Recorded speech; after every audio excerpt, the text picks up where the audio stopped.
আশমনি এখানে রেডি হচ্ছিল রিসেপশনের জন্য, আর আমিও ওকে টাটা বাই বাই করে দিয়ে বললাম যে আমিও রেডি হতে গেলাম। তারপরে সন্ধ্যাবেলায় চলে এসেছিলাম ওদের বাড়িতে। এখানে তো আমাদের বাড়ির সবাই চলে এসেছিলাম, আর ওকে খুব সুন্দর লাগছিল বৌভাতের দিন।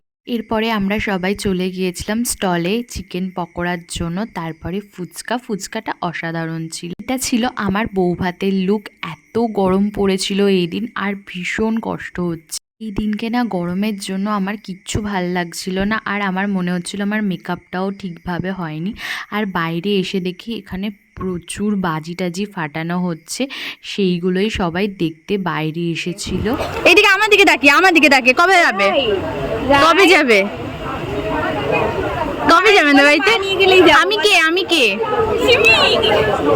আমি কে রে? আমি কে রে শোনা? সিমি, আমাকে একটা আইসক্রিম দাও। দাও, একটুখানি দাও। দাও। আমি দিদি ভাই না? আমি দিদি ভাই না? কেন? এটা ছিল আমার সবচেয়ে ছোট বোনও, আর ওই যে ভাইগুলো তো দুষ্টুমি করে যাচ্ছে। তারপরে খেতে বসে গিয়েছিলাম, আর ফার্স্টে ছিল বাটার ফিশ ফ্রাই।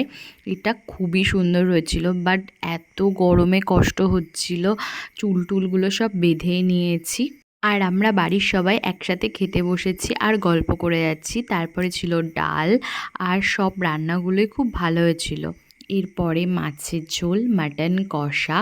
আমি মাটন এত ভালোবাসি, কিন্তু এই দিন গরমের জন্য খেতে পাচ্ছিলাম না, বাট এই আইসক্রিমটা খুব এনজয় করে খেয়েছিলাম। এর পরের দিনই চলে এসেছিলাম বাড়ি। 3 দিন মাসিমণির বিয়ে টিয়ে কাটিয়ে মা আর আমি তারপরে চলে এলাম বাড়িতে।